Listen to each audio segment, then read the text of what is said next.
Hey guys, welcome back to my channel. I'm Kristen. For those of you who are new here, I am a production assistant who is living in Los Angeles, and I've been a production assistant for a little over 2 years now. Welcome.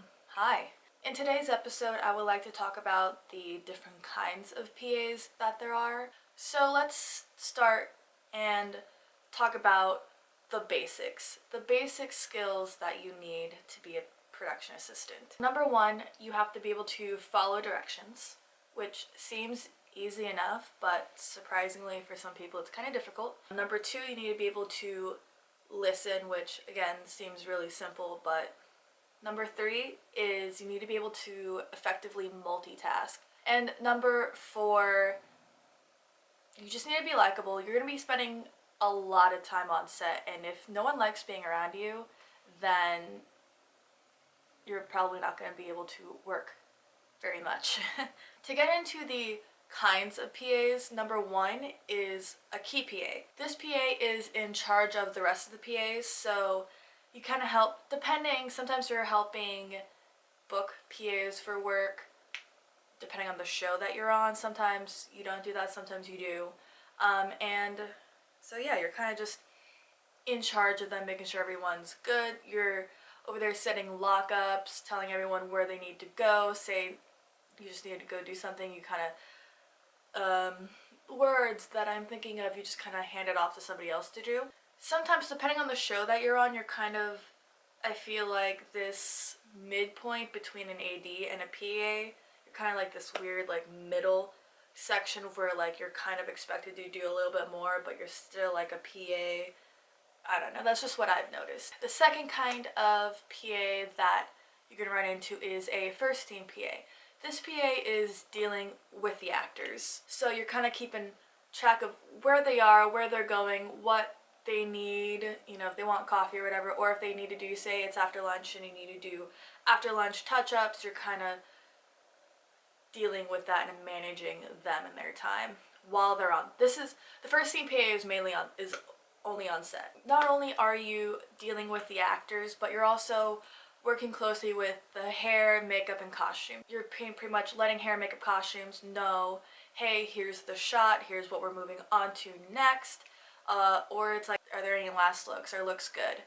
And they'll let you know if they need touch-ups or anything like that. So what comes hand in hand with being the first team PA is you're going to be working and communicating very closely to whoever is running Basecamp, whether that be an AD or another PA or a DJA trainee. You're going to be communicating very closely with the Basecamp person.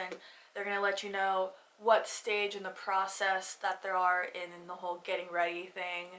The Basecamp person will let you know when actors are coming up, or you'll let the Basecamp person know, hey, so-and-so's on the way to change, or hey, I don't have so-and-so up here, can you go see if maybe they're in Basecamp? They walk back. Depending on how far Basecamp is, sometimes, if you're really close, sometimes people just meander on back, even though it's like, please don't do that. And with that, I'm going to move to the Basecamp PA. This could be a production assistant as well, or it could be a DJA training, or it could be an AD. It really just depends. It changes with everything. Like on our show, on the show that I'm working on now, we have a DJA trainee running Basecamp. Now, this Basecamp person will be greeting the actors. They'll let you know. There's typically a whole text thread with all the ADs and PAs, and you'll just let everyone know, hey, this person's landed. Hey, this person's, it's their call time and they still haven't shown up yet. Or hey, it's been, 5-10 minutes, they haven't shown up yet still. They'll pretty much be updating on when actors are landing, and like say when they step into the hair and makeup trailer, hey, they're done with makeup, they're moving on to hair now. Or hey, they stepped out of the hair and makeup trailer, they're going to change. You're pretty much just getting everyone ready to get up on set and all that good stuff.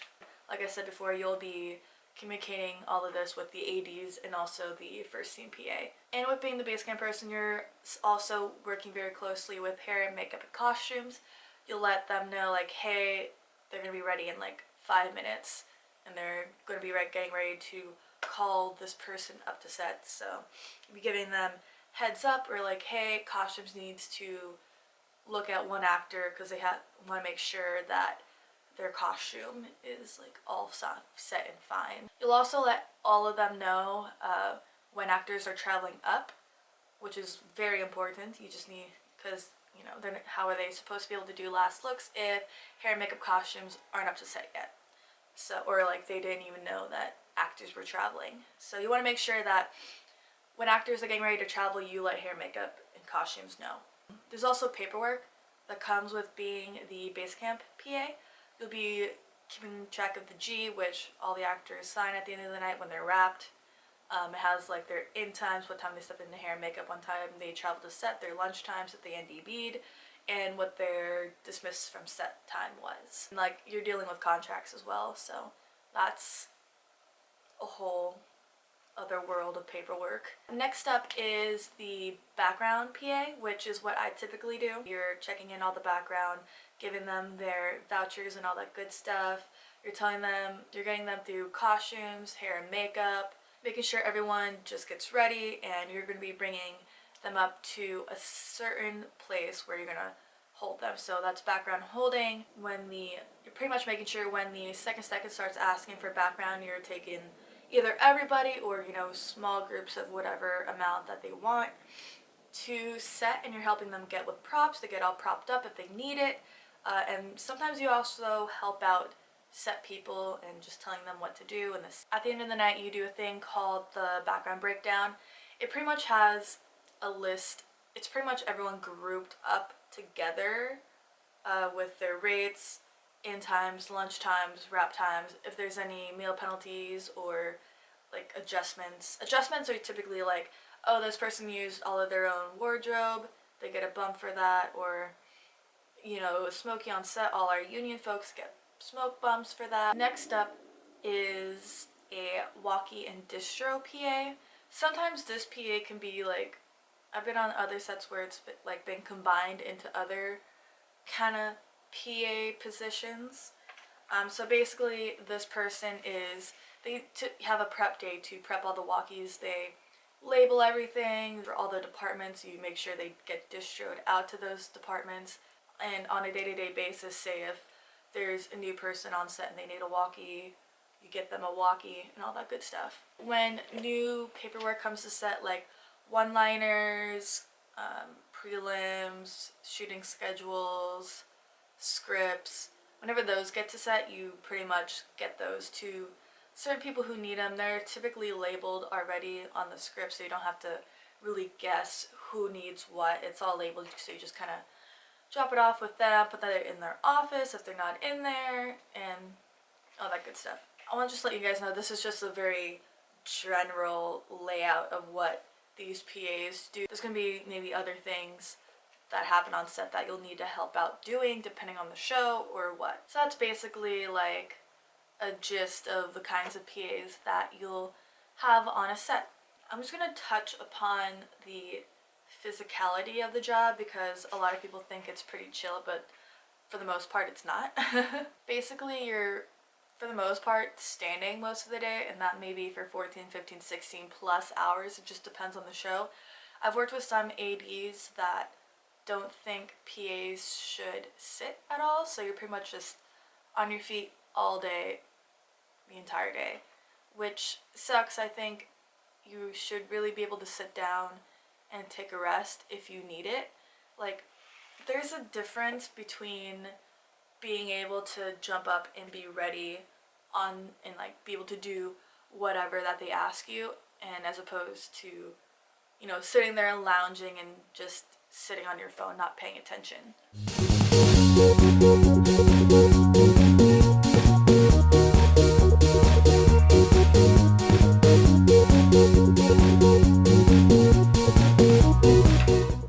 So you're gonna walk a lot. Typically I walk somewhere around 10 miles a day just at work. Sometimes it's less, sometimes it's more. It just really depends, but generally the average is 10 miles. I have walked up to like 20 miles before, and that was on a location day at like a ranch out in Santa Clarita. Depending on the show and depending on how crazy it is, sometimes you'll get very little sleep. I'm talking like maybe 4 or 5 hours. I remember I was working on a show a couple years ago. It was my very first staffed show that I ever worked, and we, as the PAs, because we don't have a union or anything like that, we are local zero. We You don't have to give PAs a turnaround. So say you wrap, you leave, you could be needed back at work in like 4 hours, 5 hours, and depending on how far you live, you may get like 3 or 4 hours of sleep, you know? So, which, that sucks, but luckily enough, sometimes you'll find shows that at least try to give the PAs somewhat of a nice turnaround so you can get some sleep, which I always highly appreciate. This goes for all of the PAs. When you're on set, your responsibilities, pretty much during rehearsals, you keep it quiet. If they need something locked up and say no one comes through this doorway during a rehearsal, keep that locked up. And then you also keep it quiet while we're rolling, which is a given. I mean, the kinds of lockups that you may have to do are generally, a lot of them are sound, so making sure that the stage is quiet, the location's quiet, just making sure people aren't coming through yelling, or you're doing lockups where you need to keep things clear. So say that's a hallway, you need to make sure that no one walks down it. Windows, make sure no one walks by a window. Sidewalks or anything like that, making sure that's clear. Typically, if someone does just straight up ignore you or just tells you to go away and not bother them, then you would typically call it out and be like, hey guys, you'd call it out over Walkie, be like, hey guys, we got a bogey, decided to just ignore me or told me to F off. Which happens sometimes. A lot of people are nice and will just respect the fact that you're trying to do your job, but others just want to be mean and just be a jerk and completely just be like, no, I don't care. Even if it is like a safety concern, so you're doing driving work and they want to cross the street and they're like, well, the light's red. It's like, these are all picture cars. They're not regular traffic. These cars will not stop for you. And sometimes you try to, talk these people into like just holding for a moment, because it's like they're not going to stop. You're also, while you're on set, you want to speak up for any safety concerns that you might run into.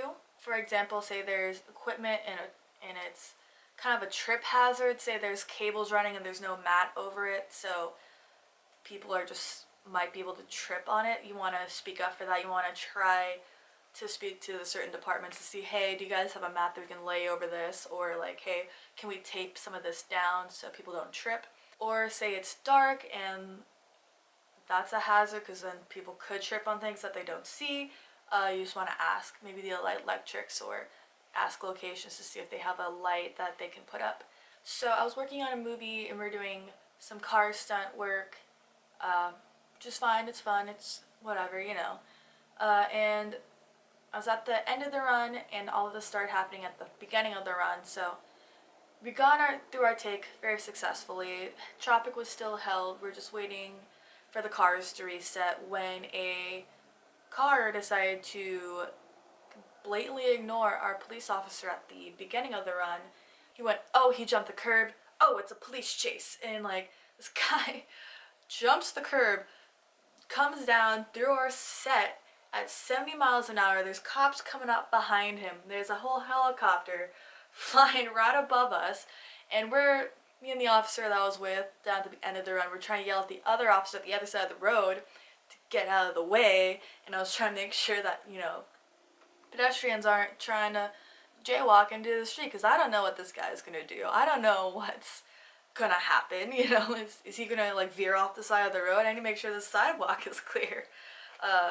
Which is it's probably one of the crazier things that has ever happened to me on set. Which is just weird, dude. Not just the crew is safe, but also that just the regular general public is safe as well during the take. Also, even if you aren't the first team PA, sometimes it's just nice to, if you see actors wandering around, just kind of let the first team PA know, like, hey, so-and-so's over here. It's just generally just very useful and nice to try to help out other PAs. Try your best to answer crew's questions The two most popular questions that you're gonna get are, hey, what time is lunch?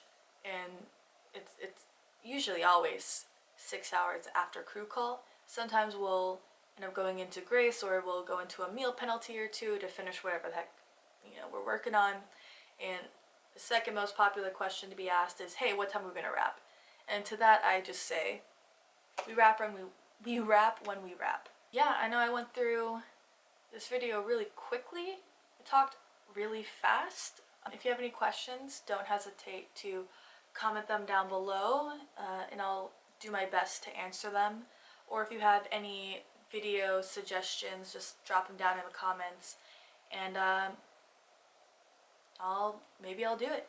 Thank you guys for watching this week's video. I highly appreciate it. I know I didn't post a video on Sunday. It's been kind of a rough time for me personally, but thank you guys for watching this video, and I highly appreciate it. If you like this kind of content, then don't forget to subscribe. I post videos every week, typically, except for Sunday. I did not post my usual Sunday video, but thanks guys, and I'll see you in the next one.